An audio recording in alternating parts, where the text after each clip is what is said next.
अस्सलामु अलैकुम वरहमतुल्लाहि वबरकातुहू। अल्हम्दुलिल्लाहि कफ़ा व सलामुन अला इबादिहिल्लज़ीना इस्तफ़ा, अम्मा बाद। मोहतरम नाज़रीन इकराम, आज की नशिस्त का मौजू है मायूस न हो। फ़इन्न मअल उसरि युस्रा, इन्न मअल उसरि युस्रा। सूरह अलम नशरा, सूरह नंबर 94, आयत नंबर 5 और 6। बेशक तंगी के साथ आसानी है, तंगी के साथ आसानी है। मेरे भाइयों, घबराने की ज़रूरत नहीं है।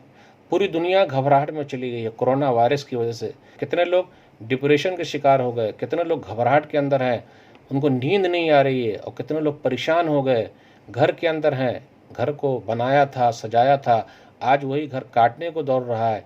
याद रखिए, ये दिन हमेशा ऐसे नहीं रहेंगे, ये दिन चले जाएंगे, अच्छे दिन आने वाले हैं। इसलिए मेरे भाइयों, हज भी होगा, उम्रा भी होगा, इंशाअल्लाह घबराने की ज़रूरत नहीं है।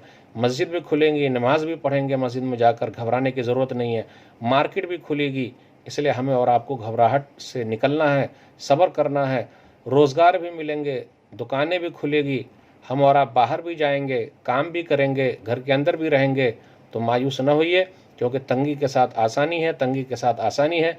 अल्लाह से दुआ करते रहिए, तौबा इस्तिग़फ़ार कीजिए। परेशानी है, एक जैसा हमेशा नहीं रहता, दिन बदलते रहते हैं, अच्छे दिन आने वाले हैं। घबराहट दूर कर दीजिए, अल्लाह से मांगिए, अल्लाह परेशानी को दूर करेंगे। चेहरे पर मुस्कुराहट लाइए, घबराहट ख़त्म कीजिए।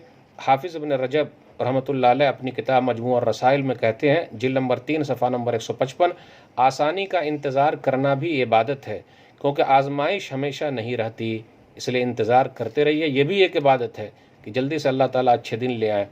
हाफिज़ इब्न हजर रहमतुल्लाह अलैह फतुल बारी में जिल्द नंबर 6 सफ़ा नंबर 483 में कहते हैं, अल्लाह अपने दोस्तों के लिए अज़ खुद आजमाइश से निजात का असबाब मुहैया कर देता है, निजात से निकलने का रास्ता निकाल देता है। लेकिन बाज़ दफ़ा आजमाइश लंबी इसलिए होती है कि अल्लाह अपने बंदों की तरबियत और उसके सवाब में इजाफ़ा करना चाहता है। इसलिए मेरे भाइयों, घबराइए नहीं, ये दिन एक ही तरीके से नहीं रहेंगे, बल्कि अच्छे दिन आने वाले हैं। परेशानी ख़त्म होगी, घबराहट ख़त्म होगी, और फिर वो रौनक दोबारा लौट आएगी। अल्लाह से दुआ है कि अल्लाह जल्द से जल्द हम लोगों को इस बीमारी से निजात दे दे। अल्लाह जो परेशान हाल है उनकी परेशानी को दूर कर दे। पूरी दुनिया में अमन और शांति अल्लाह पैदा कर दे। आमीन। वस्सलामु अलैकुम वरहमतुल्लाहि वबरकातुहू।